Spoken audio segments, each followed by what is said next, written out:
Yeah, fire away. I think we're ready.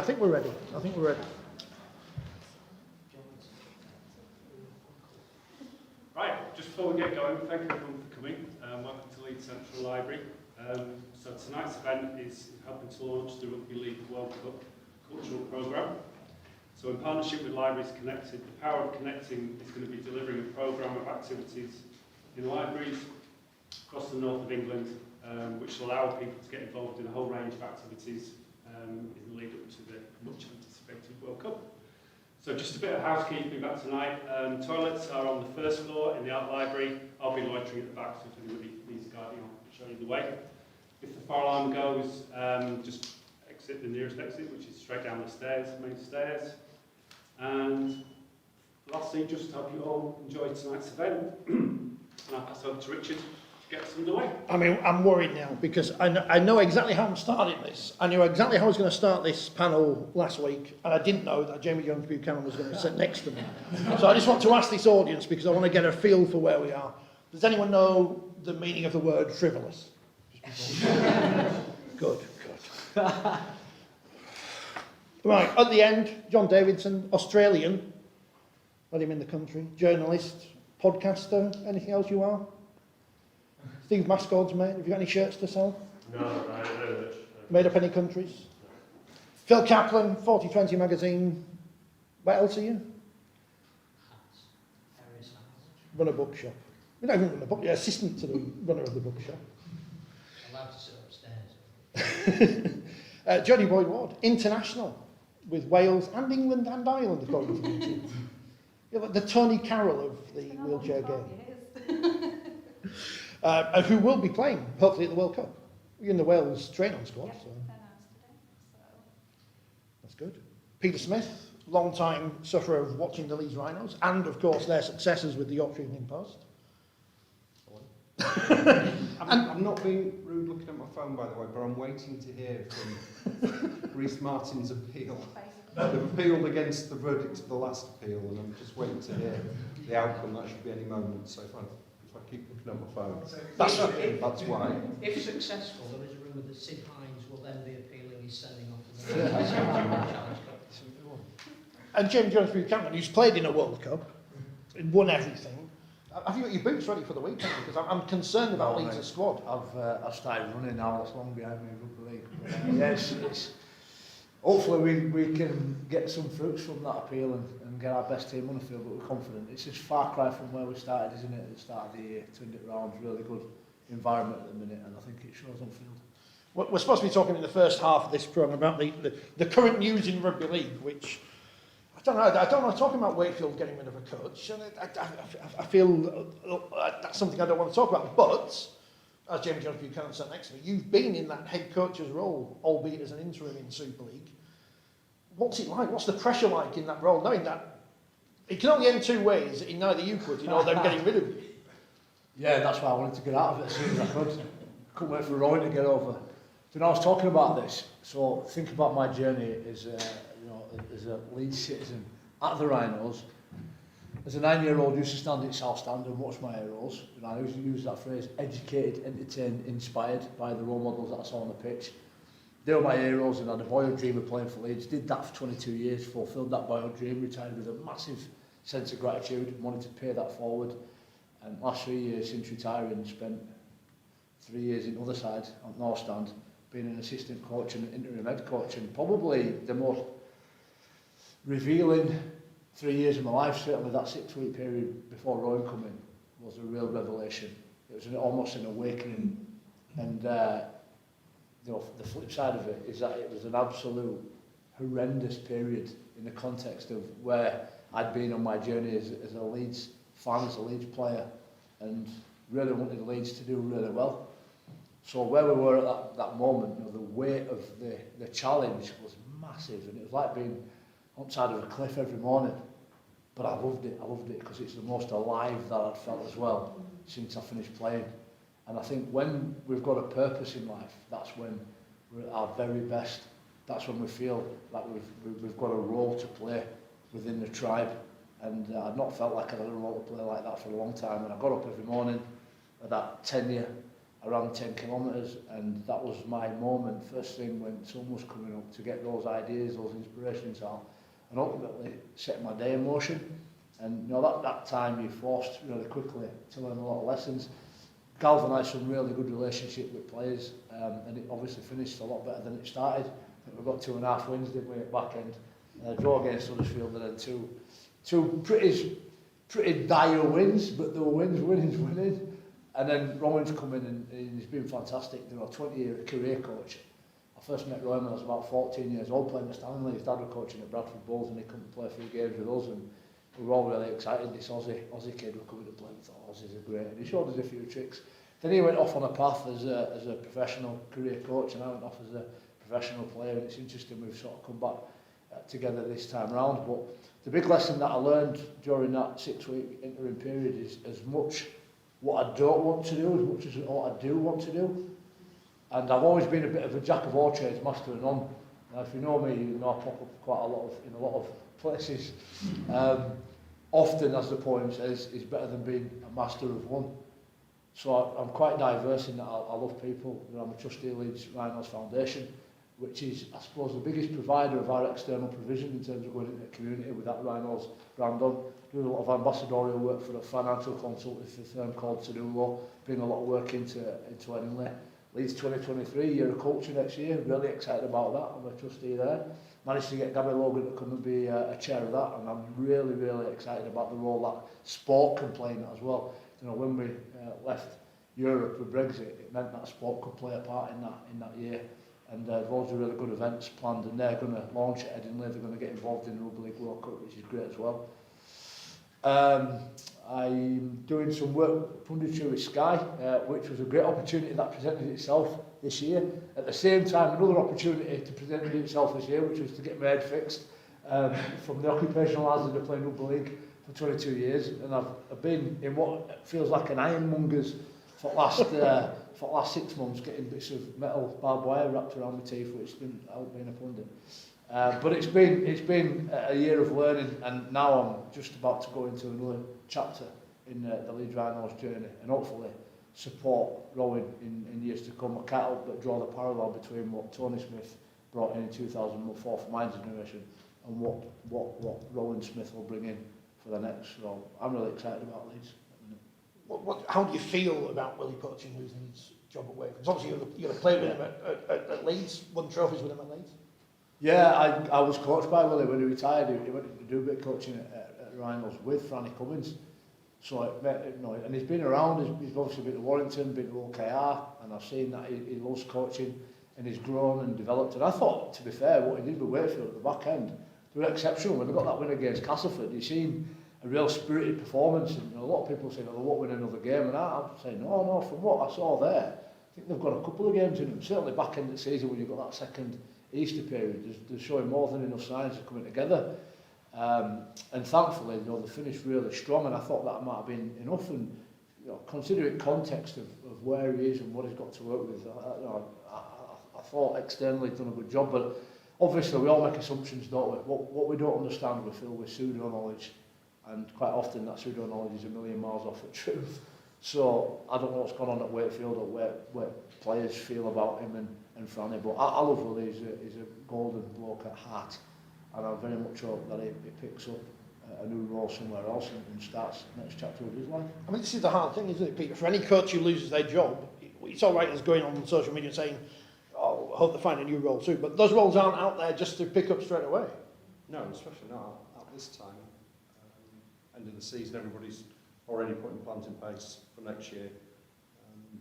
There won't be any vacancies yet, but there are always vacancies because clubs do things like get rid of the coach, like Wakefield have done.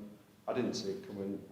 Clearly, they've got somebody lined up. I think there'll be an announcement pretty soon. But I thought, without knowing the inside story, I think it's harsh on Willie and Franny. Willie was appointed last August. They won, I think, 5 of the last 7 games, and he was given the job on a full-time basis, having been a caretaker coach. And they won 5 of the last 7 games this season. So the record is the same. It was good enough to get him the job last year, and it's not good enough to keep him the job this year. I I think that's strange. I don't think the problem at Wakefield is coaching. You're a Wakefield fan, aren't you? You'll know better than me, but they don't have any money. They don't have the resources that other clubs have. They've obviously had well-publicised problems with the stadium, which are being addressed to an extent now. They've got a lesser budget than anybody else. And I think to expect a coach to do anything other than to keep them up is a big ask, really. And he kept them up. They were 10 points off the bottom of the table, and they finished above Warrington this year. And I think, considering everything that stacked up against them, I think that was a decent effort. They won towards the end of the season. They won at Saints, admittedly a below-strength Saints team. They beat Wigan at home and played some cracking rugby. Good to watch. I just think it's a shame. Before we ever got Warrington, Phil, are we going to Warrington on this tour? Are they bumped us? I think we'll be all right. We'll be all So right. feel free. Feel free to have a go at Warrington. No, we'll say that for it. Tony Smith coming in at Hull FC, though, that's obviously something, well, I predicted it months ago, because obviously I know everything about these things. It's easy to add 2 and 2, isn't it? But, again, we talk about Wakefield's problems not being the coach. Sure, it's the same at Hull as well. Hull seems to have the same season every year. They start really well. They usually come to Headingley and win by about 30 points, not very many. And they're going to win everything. And then they get a few injuries and it all falls apart horribly over the second half of the season. I'm not sure the exact figures, but they lose something like 13 of the last 15 games, something like that. Some of the performances were absolutely appalling. And in a situation like that, the coach always carries the can. I think Tony's a good appointment for them. I think he's an outstanding coach. He won't take any mucking about. I think he'll turn things around there, but I'll be interested to see the dynamic between the people running the club and Tony. That's always something that's factored in when you're appointing coaches. Tony won't take any nonsense, or he won't want to be told what to do. I think that's possibly been an issue at Hull in the past. John, you know everything, because you've got your nose to the ground. Brian McDermott's coming to Wakefield, isn't he? That's what all the Fed fans want. I don't know if the Wakefield fans want it, but... It's not including all 7 stores, so... Make this work.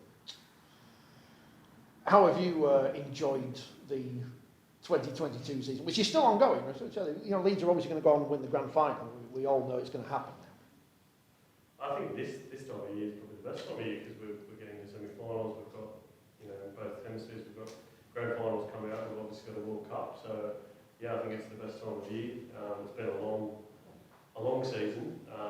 Be too long, but yeah, it's a really exciting time.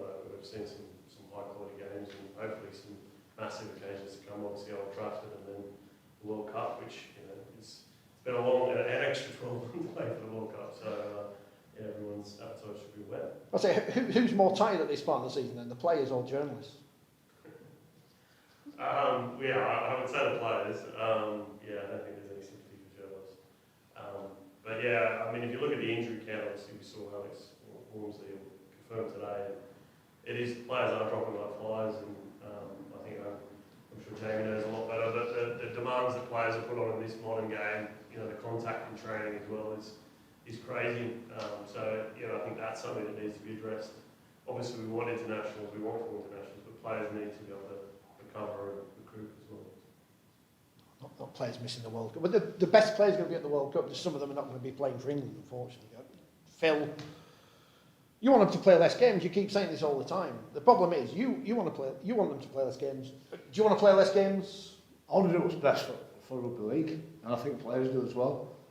I think you've got to... I've seen Wigan's new facility there. There's a big sign above one of the doors. It says, disagree and then commit. And it was a phrase that stood out because that was a mantra of my old generation of players. We were quite successful. Not necessarily some great players, but we'd come up with an idea, didn't always agree with it. But then once we crossed that white line, we're committed to make it happen. And all players want to do what's best for the game. I'm not so keen on all the whinging. I'm quite stoic. But I think there's a compounding effect of injuries. I think one thing that I've noticed from being a coach is when you get players banned, for example, then that puts more strain. Certainly Simbin during a game or sent off puts more strain on the players on the pitch, which increases the chance of injury. Then if you want to get a quality training week, you've got the same players who are injured out training, which isn't very many, who are getting strained there because they've got another job to do on weekend. And then there was a period when I think we played OKR, and I had like Jack Sinfield, 17-year-old, Morgan Gannon, I think about 18, Max Simpson, 17-year-old. You know, and only a couple of games ago, they were playing for Siddle under-15s, you know, and you're asking them to go out and play against OKR and the likes of professional players, to lose at St Helens, like all the best, here you go. And wow, did they do a good job. And you can do that with young kids, you know, you can make it a big enough occasion for them to run the blood to water. You're never going to score many points, but they'll work hard and it's a big baptism of fire for them. But yeah, I think we should play less games and make it a higher quality spectacle with our better, more athletic players. Now, if you play less games, I'm going to take on the role of club administrator. Yeah. You're playing less games, going to pay you less money. You're happy with that? Yeah. Are all your teammates happy with that, or is it just you? Are you the outlier in this? I think if the money will go up when people become more interested in it, and people become more interested long term when the game gets better. You know, if they want to watch the Yorkshire League because we want to bash a lot of games in, then that's fine. And look, as a player again, I'm not bothered because it's the same for everybody. As long as we're all playing by the same rules. I used to quite enjoy the endurance element to it. You know, a lot of my old teammates are pretty sadistic. They like to watch what Kev does, loves running ultramarathons day after day. We quite enjoyed the endurance side of it. And then what you do, you drag other teams into it and say, come on, we're having this a lot, let's compete. But as a spectacle, I think it needs to be as athletic and powerful. And that's what it's in NRL, and it looks like you've got 13 against 13 athletes, and it's outstanding. But again, I understand the alternative argument as well. I need to see how long we can do without Phil speaking. This is the plan now. We're on 15 minutes. Jody, you're next. You're part of this massively successful Leeds club, which is annoying to everyone outside of Leeds because the Rhinos men, they're in grand finals, Challenge Cup finals, they win stuff all the time. The women have been in a grand final every year they've existed. They're in it again on Sunday. The PDRL team won the grand final this weekend. Won't tell you who they won it against. And now the Leeds Rhinos, they won the Wheelchair Challenge Cup this year, won the League Leaders Shield. You've got the playoffs this weekend against the London Roosters. What is so special about the Leeds club? I think where we started like 10 years ago, we were the team that were getting beaten week in, week out. You know, people laughed at us and didn't take us seriously because we were there to have fun.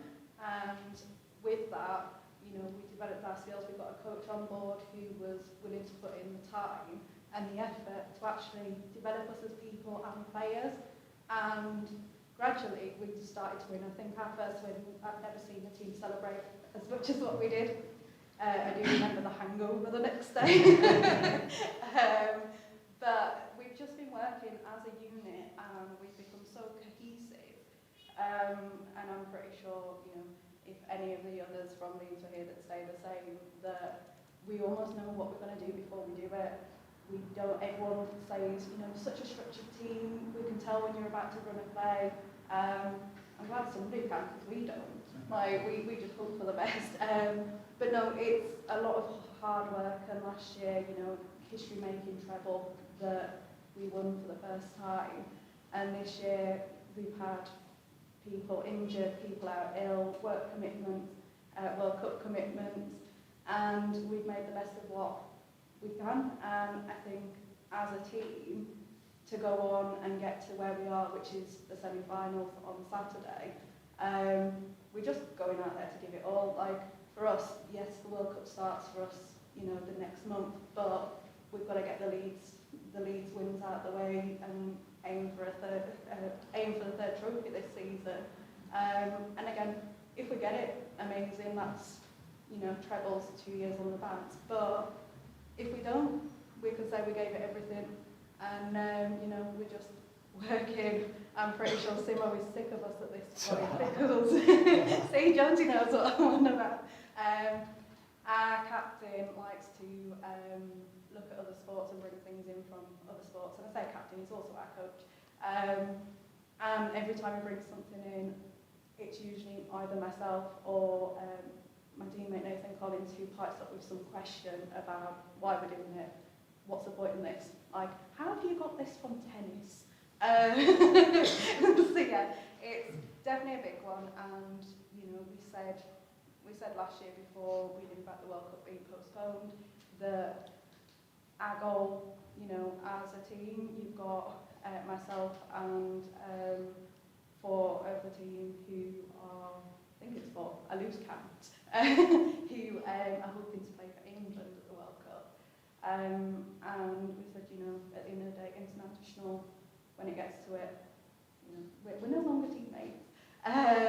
But whilst we're in our domestic season, it's Leeds first and foremost, and go out there and put everything on and leave everything on the pitch.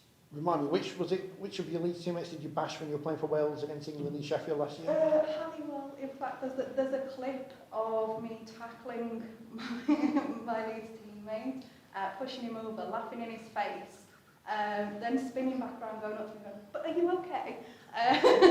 He's not let me forget that, and I have said to him that if we face each other in the semi-finals, there's no such thing as Leeds. We'll talk more about the World Cup in the second half of the programme. Phil, I'm going to bring you in. Oh, you've had 20 minutes of not saying anything. So is everybody else. I get the feeling, and I know in Leeds, I'm not playing to the gallery, honest, but when Leeds Rhinos tweet #OneClub, I get the feeling that that's not just a meaningless hashtag. I'm not saying that one team's more important than the other, but everyone's given the same opportunity in the club, and that's why all 4 teams I've mentioned so far have been successful in their own ways. I mean, I have to obviously have a hand up with vested interest here, but I think a lot of that does come down to the foundation, of which I'm honoured to be chair at the moment. And I think that bringing PDRL, LDRL and now wheelchair under the foundation, liverying up all the teams to look the same, they can all wear that blue and amber badge and feel genuine equality. And we'll mention that when we talk about the World Cup. The big thing about the World Cup this year is that men, women and wheelchair and PDRL and now an LDRL tournament's going to run alongside it. They will all have the same spotlight, the same billing. Now that's pretty unique to Rugby League, and there's a lot of things that might need to change in the foreseeable future about Rugby League, but our inclusive nature is our USP. And I think if you're looking at why, I mean, you and I have been big fans and proponents of the women's game and the wheelchair game when it was in its infancy. I've seen a lot of Joey playing, don't argue. Even actually, She helped me make a tackle. I was very impressed. Do not disagree with her. She is fierce. But there is this togetherness about all of these teams, and I think it does stem from the fact that whilst it would be great to get more resource into the wheelchair game, it would be lovely if Leeds had a sports hall they could play out that they could call their own and brand up. It'd be great if, you know, the women's team could be paid at least their expenses or for turning up to play, and hopefully we might be getting to that. But at the moment they've got access to strength and condition, they've got access to a gymnasium, they've got access to, you know, even Rowan Smith presenting the women with their shirts before they went out, you know, last week. All of that I think is a cultural thing. Now I think it's, Jerry will tell you, culture's massive, but it's really hard to define. Some teams have it, and some teams don't. And if you say, what's the missing ingredient? It's not in a book somewhere. It might be about just how people get on with each other and buy into a concept. And I think that does tend to happen at Leeds. And I think it's happened when they became the Rhinos. What people forget is that first year of Super League in 1996, Leeds were woeful, absolutely abject. But for the fact there were 2 worst teams in the division who weren't ready to play Super League in Workington and Oldham, Leeds were shocking. And Gary Hetherington, I'll tell you that he knew he was taking over towards that last game and walked around the stadium when Leeds were playing Workington at home, and there were about 5,000 people in the ground. So they've come from a base where they know what it takes to relate to the community, and that is inherent in how they treat all the teams. I know we'll talk about other things that are going to affect the game at the moment, and you almost hinted at it with, are we playing too many games? But the next 3 months are really crucial for this sport, because you're going to get IMG reporting on the 28th of September. So we're going to get an idea of how they view the game. They've been brought in as consultants, and the word is that because there was unanimous agreement to bring them in, there's not going to be too much disagreement about what they propose. I don't know how radical it's going to be, nobody does until they announce it. But that's a blueprint for the future, that's pretty important. That's going to lead into a World Cup. And again, it's a World Cup on home soil. It's 61 games all on the BBC. You'll be able to listen to Jonesy tell you about exactly what's happening, senior pundit. But it's going to give us a platform, and if we don't take advantage of this, then we never will. What's that phrase? Is it we never miss an opportunity to miss an opportunity? Like York's men playing at the same time as York's women. Professor Tony Collins is finest for us. John Davidson, you've been reporting for months that there's going to be a change of leadership of this sport. Who's going to take over? What's going to happen?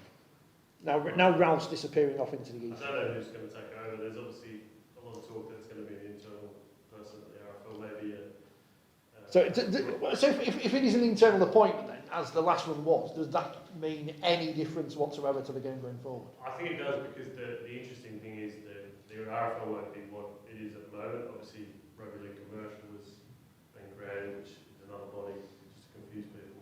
And it will run commercial matters, and they are looking for a managing director. And I think Ralph Freeman hinted that last week there could be a body called Rugby League Gov, or government. So just to be more confusing, I guess you could frame it would be a lesser role. But as Phil said, I mean, it really depends what IMG suggests, and also what the clubs are willing to embrace, because IMG doesn't have powers to enforce change. It's doing a review. It will make suggestions, but obviously, as Phil's magazine, I think a few months ago wrote, there was a similar review in the 70s, which a lot of recommendations weren't taken through, and then in the 90s, obviously, with Maurice Lindsay, all of those recommendations, the frame of the future weren't introduced either. So it's really a case of wait and see. I think what will happen in the future. Must be hidden in one of these books around this like frame of the future. Or some old dusty report on how rugby league is going to grow in the future. How do you see things changing, Peter? Because obviously, as John's mentioned, we've had this time and time again, but is this, on the back of the World Cup, the great opportunity for rugby? Well, it's a great opportunity, but as you say, bitter experience tells us all that, you know, we believe real change when we see it, because we've been, as you say, we've been here before, and been in this situation, and nothing's really changed.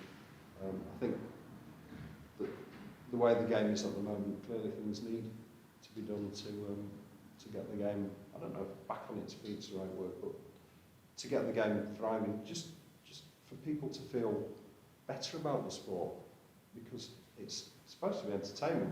We watch rugby league because we like it, and you know, we're thrilled by it, we enjoy it, but an awful lot of people, supporters of the game, don't actually seem to like the game very much at the moment, and I think that's a concern. Oh, I've got to go to rugby again. We all look forward to Mondays. Go on, kids. The match review. Come on, You kids. only have to look. Let's go rugby. You only have to look at, I mean, I don't know if anybody reads the letters page of League Express. Rich is the only one. These I was gonna say, I used to write half of them. These are rugby league fans, and every single letter is basically saying, I hate rugby league. And, you know, we just need to, But isn't that someone like Jonesy would be perfect. We just need to, Oh, you get charged for that's it. Think Pete's trying to tell you something. need to get You see the people world as we enjoying- are, as it is. just need to get people enjoying the sport again, and looking at it in a more positive light. Whether that'll happen or not, I don't know. I think there are some big changes needed. I don't think just appointing somebody that's already at the RFL is the answer. I think we need to make proper change. John Dutton, who's, I mean, the World Cup's not happened yet, obviously, but seems to be doing an outstanding job as the head of that. I think he'd be a good choice to take the game forward. Okay, there you go. You don't want to be a coach, but now we've put you forward. You're the chief executive of the Rugby Football League, James. What are you going to do? Just try and get everybody together. There's a word up there that says the power together. It's a bit of branding for World Cup, and you can either pay lip service to it or you can live it. We see it again and again, you know. And I'm not boasting, I'm just impressing upon you the magnitude of experience that I've had with 8 grand final rings under my bed and a handful of other medals, World Cup challenges. And it was just wasn't a case of loads of magic and great players. We just did everything together. and bought in and saw the bright side of most things. So I still love rugby league. It's a hard game. It was born out of a little bit of hardship, I think, and that's part of our identity. But I'd be interested to know, what does rugby league, a good version of rugby league, look like? If we start there, what's the vision? What does it look like? Ingrain that into our subconscious and then just go and make it happen. That's how life works. You've got to come up with a vision. You've got to have some leadership. You mentioned Maurice Lindsay there. He had a vision and an idea. Everybody hated it at the time, from the historical footage that I've seen and read. And even when he passed away, you know, Sky did a fair bit of coverage on him. And people walking around with placards, banging on about summer rugby league. Oh, this is ridiculous, how we can this rugby league is old. And actually now, people like myself, when I've had the journey that I've had in the modern era, you know, earned the wages I've earned. I'm not a footballer, but I'm not done bad either. And I'm well looked after. I've had great opportunities to continue at a fantastic club. And again, that's where all my gratitude comes from. And getting up every morning is based on paying it forward. You know, using all my time and energy to try and promote the game for the positive and see it good. I'm really interested. Somebody's going to talk to me today. What does a good rugby league look like? What does it look like? When rugby league's great, right, if it was like punching the air and proud about it. If it's not now, what does it look like? Does it include the match review panel? Is that everyone fans of the match review panel? Speaking of which, Breaking news. Leeds Rhinos Reece Martin has been unsuccessful in his attempt to overturn last week's disciplinary tribunal ruling that his appeal against a one-match suspension, blah, blah, blah. He is suspended for the semi-final. We didn't need him last He's now week. been banned until 2026. Didn't need him last week. Can I ask Jamie a question on the back of Do what whatever you just want. said? Yeah, go ahead. Ingrained in the DNA of northern industrial working class people, Yes. optimism wouldn't be one of those things. So, who comes up with the model of what it looks like? Because does it need some kind of benevolent despotism? Are we too democratic that we want everybody to tell us what it should look like? We just need somebody to say, this is what it looks like, Yeah. this is what's going to happen, you buy in or you don't. Well, that's leadership, isn't it? And you need to be brave. That's what stood out about Maurice for me. Regardless of people that said, no, I don't like this. And a fair few people said, no, we're doing it anyway. And that's brave. You know, the amount of times I've seen U-turns in rugby league, that's catastrophic. That's not great leadership. And listen, I'm all for going down a dark alley sometimes to see what's at the other end of it. If you keep doing what you've always done, you'll get what you've always got. That's what we are doing, isn't it? So somebody's got to pick up the baton, have an idea. I've done a few tournaments down in with PDC darts doing Eddie Earn. I've just been for Eddie's Earn's book, Barry Earns, and I get invited to this charity fishing match every year. And I'm privileged to be able to sit down and talk to them and what they've done with darts, what they've done with snooker, what they've done with boxing, what they've done with certain aspects of golf. I think they even have like a 10-pin bowling competition. They do. It's ridiculous. Everything they touch turns to gold. But they've got to own it because they understand what entertainment and events looks like. And you know, when you're filling out Wembley for big contests and cross-pollinating YouTubers with fighters, you know, my kids are like, Dad, I want to go watch KSI fight. And I'll do it because that's what their generation want to see. And I remember having a conversation with him saying, I've tried to get hold of Challenge Cup. I've tried to come in and say I'll do something with Challenge Cup, but nobody will give me it.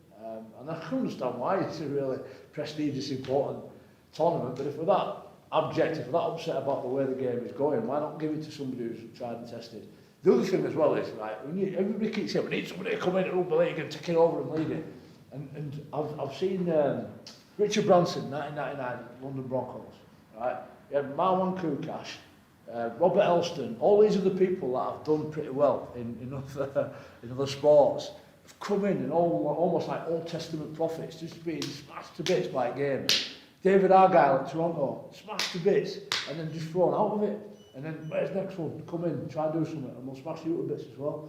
Maybe we need to let somebody have a go and just go down a bit of a track and see where it takes us. too much self-interest. It's not Exactly, self-preservation, yeah. That's why the homes are never going to work, because they would say we're doing it this way, and the clubs would say no, you're not. But now's a very good time to do it because the clubs have never been economically weaker, and that goes back to the very first question about why Wakefield have changed their coach. It's an economic argument. It's nothing to do with the ability of Willie Poaching and Francis Cummins, who have done a an incredible job to take them to where they are. It's to do with the fact they're going to replace them with their assistant, and there's a huge cost saving. And they've got rid of a lot of the high-earning players for next year, but they're still going to be a Super League team. And you're saying, right, well, what are the criteria to be a Super League team? If you're going to have, let's say, 3/4, 2/3 of the budget of everybody else, because that's what you've restricted yourself by, how can you get the best competition? And it does need somebody like the Hearns to come and say, here's the minimum standards. If you don't come up to it, can't be in it. You're depressing. We're not going to Wakefield, are we? No, well, not after last. I think only about 3 people watched us in Wakefield. Should merge all the 3 clubs, just put them all together in one bin. What do we do then, If John? they'd done that, Where would we be now? Yeah. what they're going to call it Colder, yeah. But that would be a strong club playing in front of regular 5-figure gates in a decent stadium, winning things. We can say this because we're in Leeds, but and I've said this on the programme, they shouldn't merge the 3 women's teams because they're a waste of time at the minute. Wakefield, Featherstone and Castleford women's teams are all separate. There's no point in having 2 teams that are battered every week and one that's at the top end of the 2nd division. It's pointless. Especially when you can, in the women's game, in the wheelchair game, where you don't have that history, where you can change things and try something different. You mentioned Castleford there. What's happened to Castleford's women's team is typical rugby league, though, isn't it? That 3 or 4 years ago, they were setting the standard in women's rugby league. They're a superb team, but apparently they weren't looked after. The club didn't take advantage of this. They had 1,500 people turn up to home matches, but nobody took them under the wing. And the women, the coaching staff and the players got fed up, and now they've all moved to York, who are playing Leeds in the grand final on Sunday. It's just, that was another example of an opportunity missed. Castleford could have really made something of that, and they didn't. And the game needs people who can get a grip of these opportunities, I think. But the interesting thing, having said that, and it relates to Jeremy, you're playing London Roosters in the semi-final on Saturday. London Roosters is not the traditional route that people go down. That was Martin Cloyd looking at what he wanted out of wheelchair rugby league, and saying we've got some very good players in the south of England, but we probably haven't got enough to sustain 3 or 4 teams. Let's make a super team. And they're in the semi-finals. Does it work for you, having London Roosters in the league? Yeah, I think for us we haven't really noticed a massive difference other than, like with us at Leeds we've got 8 key players kind of thing. Roosters are saying they tend to have a set amount of players, but rather than it being 3 or 4 different teams in different leagues, it has made them, I would say it's made them stronger this year. It's been it's been a learning curve, I think, not only for us to play against this new super team, but also for Roosters, because some of them are from the previous team, which was Argonauts and Medway Dragons, and they've all had to combine. And I think Martin had the right idea with it, and it's leading to development, and it's one of a few clubs that have formed a super team, and I think he's got the right idea. It's going in the right direction. Which we have mergers, John. I mean, you can say this because you've got no iron in the fire here. I can't say Wakefield should merge as with. long as no one merges with North City, it's fine. Just jumping back to what Phil was saying before, and what Jay was saying. I mean, you can look at sort of the dictator, benevolent dictator, but I mean, if you look at what's happened to Peter Landis at the moment, he was hailed as the Messiah, and now there's not really a long love for him. Obviously, he brought in the 60 games, which proved to be a flop. He took a TV deal, which the AFL's a lot more. So I think they're in any system, there are pluses and minuses against the sort of despot. But in terms of mergers, I mean, yeah, you make a good point. If that had been forced through, West Tigers perhaps aren't the best example, but they have run a competition. And while their fans aren't very happy, they do have a strong fan base. St George of the Warra, are a very strong club. I think it's a difficult one because tribalism is inherent in the spirit of rugby league. That's what probably drives it, but then it's also probably a weakness in some ways. So you can look at Sheffield and Huddersfield as an example. Shuddersfield, yeah. Yeah. Gateshull, they were good. Yeah, didn't work so well. So yeah, there's no golden ticket. It's nearly half time. So I'm not going to come up with any more ridiculous questions like who's going to win the grand final and things, because that's stupid. So we'll take a break. We'll come back. We'll talk about the World Cup, which we're all excited about. In the meantime, while you have a break, don't plan on going to, where are the RFL based now? Is it Manchester? Yeah. Go and protest like myself and I think 4 other Wakefield fans did in 2000 to try and get our points deduction reduced. Although we did, it was reduced, but I don't think it was because we stood outside Red Hall. I don't think that was the case. So we'll come back, we'll talk about the World Cup and more and enjoy the biscuits, which are there. Provided by, is it the World Cup or the council? Who's providing the biscuits? Well, I bought the wine, he's bought this. no, there you go. So help yourself to go. Enjoy yourself. We'll be back. We'll be back.